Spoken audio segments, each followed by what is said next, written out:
Olá, professor do ensino médio durante 13 anos, já foi 2 vezes eleito vereador entre 2013 e 2020 e mais recentemente, há 2 anos e meio, assumiu a posição mais alta na área administrativa da Câmara Municipal de Extrema. Entre outras competências, articula atividades com todos os departamentos da instituição, determina ações internas, coordena a estrutura organizacional do Legislativo, faz gestão e acompanhamento de processos, colaboradores, prestadores de serviços e fornecedores, além de atender vereadores e também assessores. Carisma e tranquilidade são marcas do perfil profissional desse jovem extremense de Sorriso Largo. 39 anos, casado e pai de um menino, graduou-se em História Sociocultural pela FESB de Bragança Paulista e, posteriormente, especializou-se em Sociologia e Ciência Política pela Escola de Sociologia e Política de São Paulo. Então, vamos direto ao assunto, porque o convidado de hoje é o diretor-geral da Câmara de Extrema, Danilo de Moraes. Fique ligado, eu sou Léo Deméter e este é mais um Câmara Entrevista. Seja bem-vindo, Danilo, tudo bem contigo? Tudo bom, Léo, tudo jóia. E para começar, eu gostaria que você contasse como é que foi a mudança da rotina acadêmica para a sua vida política. Você que deu aula, né, para alunos do ensino médio por mais de uma década. E durante um tempo você conciliou o trabalho de professor com o de vereador. Como é que foi isso? Léo, foi bom, teve muitos processos, né? Mas eu sempre, enquanto ainda estava fazendo a graduação, né, a área política sempre me atraiu bastante, né?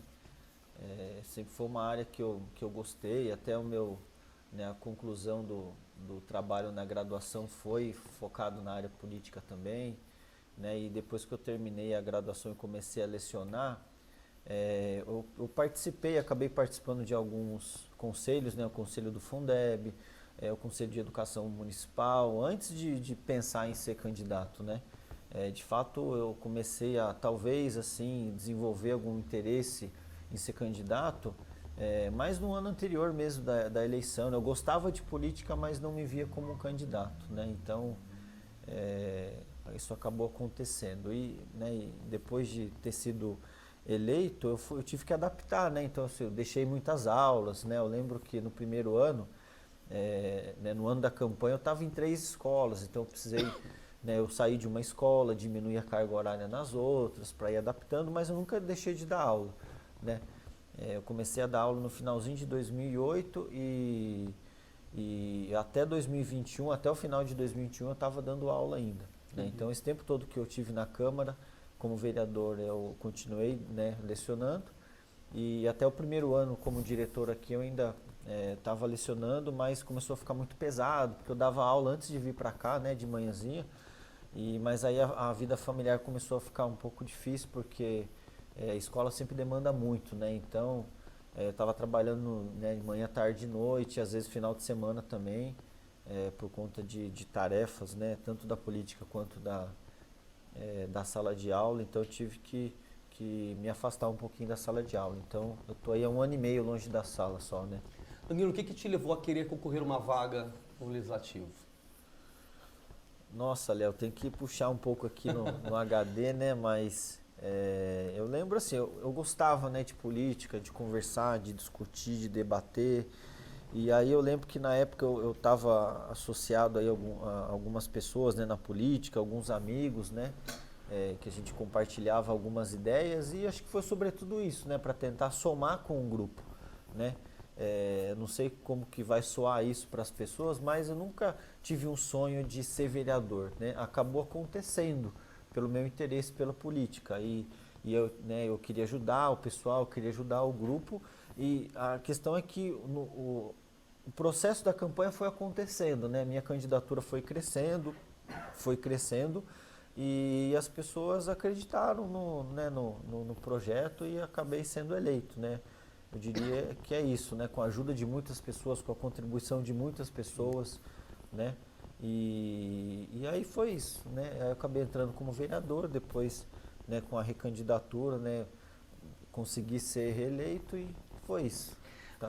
Danilo, você já foi eleito vereador por dois mandatos consecutivos e hoje você é o diretor-geral aqui da Câmara. Tá. Apesar de estarem dentro de um mesmo ambiente político, muda muita coisa. Em que essas funções se diferenciam e no que elas se assemelham?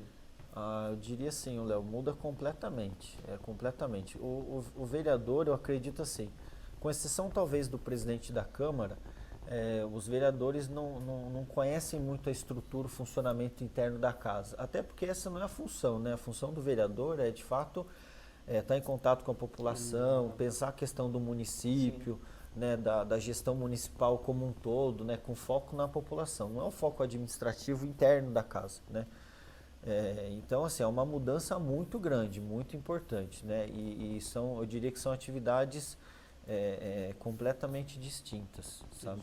Quando vereador, Danilo, você foi autor do projeto que trouxe para a Extrema a escola do Legislativo e o Parlamento Jovem, uma das principais atividades atualmente na Câmara para a formação política dos jovens, né, estudantes.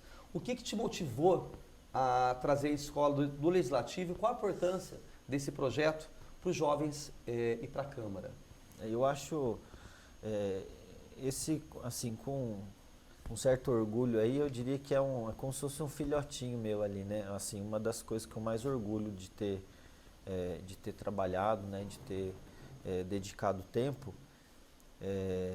Na época eu era mais novinho um pouco, né, Léo? O tempo vai passando, né? Mas exato. E eu queria muito, assim, eu tinha essa vontade de compartilhar um pouquinho, né, de continuar aprendendo com as pessoas, mas de compartilhar, de que a Câmara fosse transparente, né, assim, o máximo possível, de compartilhar conhecimento com as pessoas. Então, esse envolvimento eu sempre achei fundamental. Então, eu sempre levei essas questões de política pública e tal, o máximo que eu pude para fora da casa. E um meio que eu achei interessante quando eu conheci esse projeto, né, o Parlamento Jovem, e a Escola do Legislativo, na verdade, foi um desdobramento do Parlamento Jovem, que hoje ele é um dos projetos que tem dentro da Escola do Legislativo.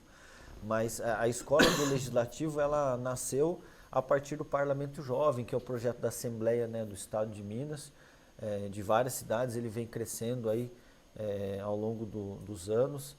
E quando eu conheci o projeto, eu fiz o acompanhamento dele ao longo, né, de 2014, e em 2015 a gente iniciou ele aqui na casa, né?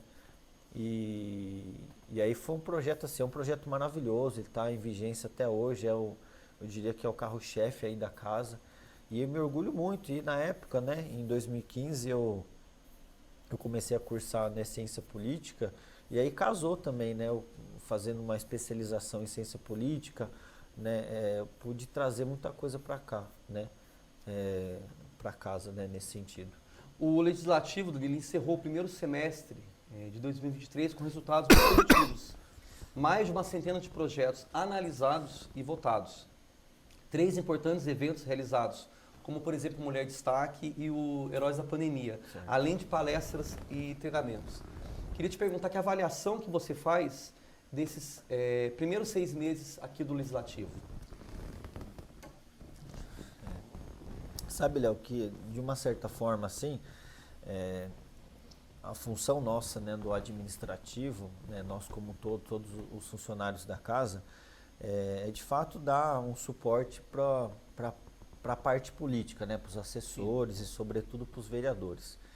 E eu vejo que, né, a gente conseguindo dar elementos ali para que os vereadores possam executar o seu trabalho, né, a sua função de forma o mais eficaz e eficiente possível, o nosso trabalho se realiza. Acho que isso é o principal.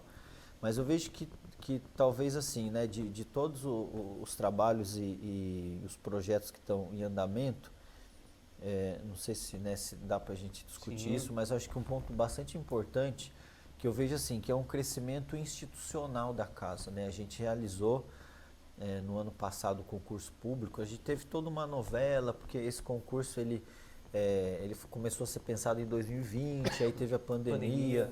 E nesse processo a Câmara foi crescendo, e a gente teve que rever alguns cargos, assim, em termos estratégicos, então a gente teve que cancelar o concurso anterior e abrir um novo, né? E nesse processo a gente conseguiu melhorar ali a qualificação exigida para o concurso, então eu vejo que foi um ganho institucional muito importante para a casa, sabe? Então eu vejo que a gente, né, o concurso público, ele fortaleceu muito a instituição Câmara. Por quê? Porque, na verdade, a parte burocrática das instituições precisa funcionar muito bem, né? Justamente para dar robustez para o trabalho de quem assume aqui a liderança política, né? No caso do legislativo. Então, acho que a gente conseguiu, nesse processo de concurso público, trazer pessoas extremamente qualificadas, né? Eu diria que a gente aproxima ali de um 95, 100% assim, de aproveitamento, sabe? Com pessoas extremamente qualificadas e dedicadas no trabalho, né? A gente começou a chamar essas pessoas já no início do ano, né? Em fevereiro, depois em março a gente chamou mais alguns, e a gente está compondo o time e eu vejo que teve um crescimento muito robusto, né, da instituição nesse sentido, né? Foi muito importante. Danilo, uma das principais propostas da atual mesa diretora é o fortalecimento da comunicação institucional para aproximar Câmara e comunidade, promovendo assim, né, a visibilidade e a transparência dos atos aqui do Legislativo. Como é que você vê esses resultados obtidos até agora? Que avaliação que você pode traçar? Nossa, Léo, eu vou contar um caso aqui, né? Eu lembro que quando no meu primeiro mandato de vereador, a gente não tinha muitas publicações, sabe? Nos jornais impressos mesmo aqui da cidade, né? Até recentemente teve um que fechou, né?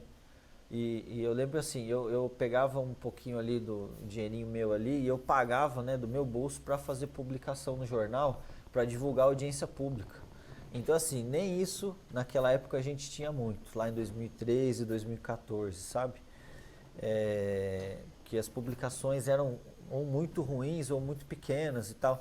E de lá para cá, a coisa foi crescendo e eu diria que nos últimos anos, acho que na última legislatura a gente cresceu muito e nessa agora, sobretudo, a gente teve uma ampliação gigante em termos de comunicação, sobretudo nessa parte digital, né? E até a TV Câmara, como ela está, nesse sentido foi um grande crescimento. Então eu vejo que assim, a gente estava vindo numa curva de crescimento e ela teve uma exponencial. Acho que comunicação foi muito ampliada. Muito. O Legislativo ele tem focado muito na questão do desenvolvimento, inclusive desenvolvimento passa por aqui, é um slogan, né, da atual gestão. Para você, Danilo, qual que é o papel da Câmara em relação ao desenvolvimento do nosso município? Eu não participei da elaboração, não, desse slogan, né? Mas eu fiquei extremamente feliz porque, né, eu tive experiência de vereador, né? E de fato essa ideia, né, que o desenvolvimento passa por aqui, ela é muito bacana. Por quê? Eu costumo falar quando alguém me pergunta assim, como é que você entende, em poucas palavras, qual a função do executivo, qual a função do legislativo e o papel do prefeito e dos vereadores, né? Eu costumo falar assim que o prefeito ele está com o cofre, né? Mas quem tem a chave é a Câmara. Então é a Câmara que libera para ele gastar com uma coisa, para gastar com outra, né? E às vezes as pessoas não têm um pouco essa dimensão que os projetos, né, de desenvolvimento, as leis orçamentárias, né, como o PPA, a LDO e a LOA, todas passam por aqui, analisado pelos vereadores, né? E além de outros projetos aí que são importantes para a cidade. Então eu acho fundamental para que as pessoas possam entender o papel do legislativo como um ator extremamente importante para a elaboração, para a construção da política pública, né? Você falou de projeto. Um dos mais importantes para 2023, 2024, podemos citar, né, as novas sedes do PROCON e também na Casa do Cidadão. Conta pra gente, Danilo, que fase esses projetos se encontram.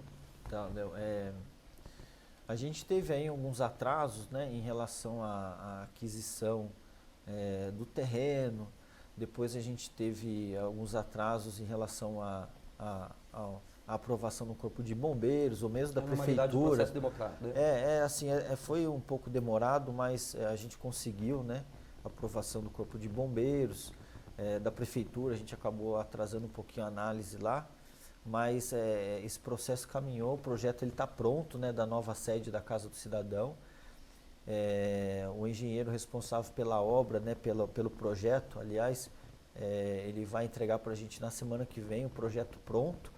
Nessa semana ele está em finalização ali da parte financeira da obra, né, do custo específico. A gente tem uma estimativa ali em torno de 7 milhões, mas ele está vendo os custos específicos, né, de cada coisa da obra. Então ele vai entregar para a gente na semana que vem e já vai para a licitação, né, essa obra. E é uma obra extremamente importante, né? A gente vai ter lá gabinete de vereador, a gente vai ter a nova sede, né, como você falou, do CAC, e a gente vai ter também ali a unidade do UAI, né, também. Inclusive, né, se você me permite aqui estender um pouco a palavra também, né, a gente teve cada vez mais os atendimentos estão crescendo, né, no PROCON, no CAC, né, especificamente, que estão dentro do guarda-chuva ali da Casa do Cidadão.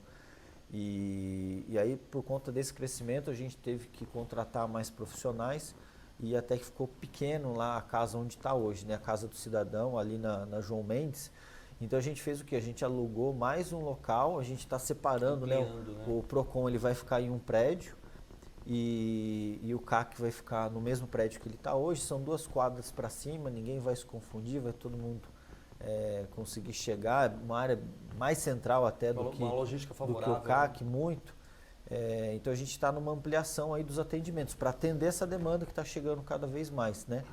E também a gente está tendo algumas conversas por demanda da população que a gente tem também, né? Porque o termo, né, de compromisso, o convênio que foi firmado entre a Câmara e a CEPLAG, né, que é a Secretaria de Planejamento do Governo do Estado de Minas, para viabilizar o UAI aqui no município, né? O UAI, para quem não sabe, é a Unidade de Atendimento Integrado. Seria mais ou menos tudo a ver com os mineiros, né? Com o UAI. É o poupa-tempo mineiro, basicamente, né? A ideia é centralizar serviços que atendem a população. E a gente firmou esse convênio já no início, né, da gestão do Valderrama, em 2021. Né? E foi nesse momento que a gente startou essa nova sede da Casa do Cidadão, que está caminhando aí para o início das obras, né, agora. Só que a demanda não parou de crescer, né, para atender as pessoas. Então, a gente verificou a possibilidade, porque tem um serviço que é muito demandado aqui na cidade, que é para as pessoas tirarem um RG, sabe? E a gente teve aí por algumas questões de acaso aí, né, da vida, que o funcionário que cuidava disso acabou ficando doente e depois acabou acumulando. O Estado tem muitas deficiências financeiras, né? Então ele não conseguiu colocar um outro profissional para atender, e aí a gente quer ajudar nesse sentido, né? A gente começou daí algumas tratativas em conversa com o pessoal da Polícia Civil, com o pessoal lá da equipe de planejamento do Estado, né, da CEPLAG, para a gente trazer aqui um instituto de identificação, né? E a resposta do pessoal foi, a gente não consegue mandar isso, mas vamos viabilizar então uma unidade do UAI provisória, um pouquinho menor, né, do que a gente tem conveniado, e a gente está numa conversa aí de encaminhamento, assim, então talvez a gente tenha surpresas muito boas e a implantação, né, até o final do ano ou logo no início do ano que vem, do funcionamento de uma unidade da UAI aqui no município. Né? Então hoje o serviço que é feito, inclusive pela própria Casa do Cidadão, que é fazer o agendamento e mandar o pessoal ali tirar o RG no Poupa-Tempo de Bragança, a gente vai conseguir atender e as pessoas vão poder tirar o RG aqui em Extrema. Né? Já tiram, mas a fila é muito longa, então às vezes o pessoal tem pressa porque vai para uma entrevista de trabalho, precisa de um documento para alguma coisa, e aí o pessoal tem que ir lá em Bragança. Né? E tem uma outra questão, porque quando você vai em Bragança, você tira um outro RG. Você não consegue manter o mesmo número do Estado de Minas. Então isso também faz com que as pessoas tenham que mudar toda a documentação, certidão de casamento e tal, conta em banco. Então isso dificulta muito aí a vida das pessoas. Então é um serviço que a gente está lutando mesmo para trazer para a população. Né? Então está está sendo viabilizado aí, a gente tem a expectativa de que a gente coloque para funcionar. A gente vai usar esse segundo semestre agora para implementar isso, para montar essa unidade do AI, né? Para que ou no final desse ano ou início do ano que vem a gente já tenha uma unidade em funcionamento aqui e depois a gente vai ter a expansão no prédio novo, que vai ser uma unidade maior aí. Né? Perfeito. Ótimo, Danilo. E nesses primeiros 6 meses a Câmara realizou várias atividades, né? E debateu diversos assuntos de importância para a nossa comunidade. Na sua avaliação, quais são os desafios para o próximo semestre? Os desafios são inúmeros, né? Eu acho que primeiro é que os vereadores consigam atender, né, a demanda da população. Sim. E o nosso papel é dar esse suporte para que os vereadores consigam. Então a gente tem, os próprios vereadores têm essa demanda, né, de crescimento da cidade, né? A cidade cresce com uma robustez gigantesca e o legislativo, por sua vez, está num processo também de crescimento, né? Crescimento político e crescimento institucional mesmo, né? Eu vejo que a cidade demanda por uma maior representatividade, porque eu lembro quando eu fui vereador, né, na primeira ocasião, a cidade devia ter em torno ali de 25 a 30 mil habitantes, e hoje a gente está com mais de 50, né? A gente continua com os 11 vereadores, então eu acho que a partir aí de 2025, né, que os vereadores optaram por ter mais 2 vereadores, foi um ganho gigantesco para a cidade, né? E aí cabe ao administrativo da Câmara agora viabilizar esse crescimento institucional para receber futuramente esses 2 novos vereadores que vão somar em termos de representatividade. E esse trabalho já começa agora, né? Então a gente tem esse desafio, a gente tem o desafio também de terminar de estruturar a casa, né, para o próximo ano, porque o ano eleitoral é um ano extremamente conturbado, né, para as instituições democráticas, e o legislativo é ligado umbilicalmente, né, com o processo de eleição, porque a casa democrática, a democracia funciona assim, né, a cidadania tem a sua ancoragem ali no processo eleitoral e democrático. Então, e a casa tem que estar extremamente organizada, estruturada para passar de forma muito coesa, de forma a contribuir com o processo eleitoral, que é a festa da democracia. Então, os desafios são inúmeros. Além de todo esse crescimento institucional da casa, terminar de organizar o PROCON, terminar de implementar aí a inauguração da UAI. Então, assim, os desafios são inúmeros, né? Danilo, a gente está praticamente encerrando o nosso bate-papo, né? Queria te fazer mais uma pergunta. No final do ano passado, a Câmara abriu concurso público e nesse primeiro semestre, diversos novos servidores tomaram posse dos cargos. Como é que você avalia isso? Que importância que isso traz para os trabalhos aqui do Legislativo? Eu acho que é essencial, sabe, Léo? Eu acho que o servidor em certos cargos, ele deve ser um servidor concursado, porque ele se vincula à instituição, né? Ele se torna um servidor do Estado brasileiro na esfera municipal. Então, ele é um servidor da cidade, né? Ele é um servidor público do Legislativo. E a função dele é contribuir para que a instituição se fortaleça, para que a instituição ela amadureça cada vez mais e possa daí receber os vereadores que vão trabalhar especificamente daí com a população, com os anseios da população. Então, eu acho essencial, e a casa cresceu muito, e graças ao bom Deus, né, às nossas orações e à dedicação das pessoas, nós tivemos funcionários né, que passaram, né, pessoas que passaram nesse concurso, que são sensacionais, extremamente qualificadas e dedicadas. Então, a Câmara de Extrema ganhou muito nesse processo aí. Obrigado pela participação, Danilo. Obrigado. Então é isso, conversamos com o diretor-geral da Câmara de Extrema, Danilo de Moraes. Muito obrigado pela sua presença conosco aqui, Danilo. Aqui no programa, obrigado você também que acompanhou mais um Câmara Entrevista. Até a próxima. Tchau.